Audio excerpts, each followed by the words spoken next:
జిల్లాలో ఇద్దరు మైనర్ బాలుడు ఇసుక గుంతలో పడి మృతి చెందడం స్థానికంగా కలకలం రేపింది. ఈ ఘటనకు సంబంధించి పీఎల్ఆర్ సంస్థపై టీడీపీ నేత బీటెక్ రవి తీవ్ర ఆరోపణలు చేశారు. గత ప్రభుత్వంలో ఎంపీ మిథున్ రెడ్డి, పెద్దిరెడ్డి రామచంద్రారెడ్డికి చెందిన పీఎల్ఆర్ సంస్థ విచ్చలవిడిగా ఇసుకను త్రవ్వకాలు చేపట్టడంతోనే ప్రమాదం జరిగిందని అన్నారు. ఈ ఘటనపై అధికారులు నిష్పక్షపాత విచారణ జరపాలని, తప్పు తేలితే పరిహారం చెల్లించేందుకు సిద్దమని ఆయన వెల్లడించారు.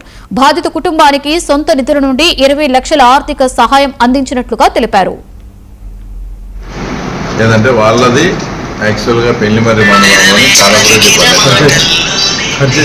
ఆ గ్రామం నుంచి వాళ్ళ అమ్మమ్మ వాళ్ళ ఊరికి వచ్చి ఇద్దరు పిల్లలు అక్కడ ఇసుక గుంతల్లో పడి అక్కడ నీళ్లు రావడంతో వీళ్ళకు ఆ ప్రాంతము వాళ్ళకైతే మాకు ఒక అవగాహన ఉంటుంది. ఏంటంటే ఆ ఇసుక ఎట్లుంటుంది, ఒక కాలు లోపలికి పోతే అది ఎత్తి పెట్టే లోపల ఇంకో కాలు కూడా లోపలికి పోతుంది. ఆ పరిసరాలను అవగాహన ఉన్న వాళ్ళకైతే తెలుసు కాబట్టి వాళ్ళు ఎవరు అక్కడికి వెళ్ళరు. వీళ్ళు కొత్త పిల్లలు పెళ్లిమరి మండలం నుంచి అమ్మమ్మ వాళ్ళ ఊరికి చుట్టపుచుట్టుగా వచ్చినారు కాబట్టి ఆ ప్రమాదం జరిగింది.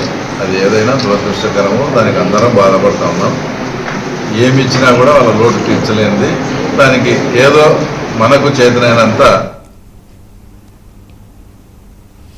That's all for now. For more updates, keep watching.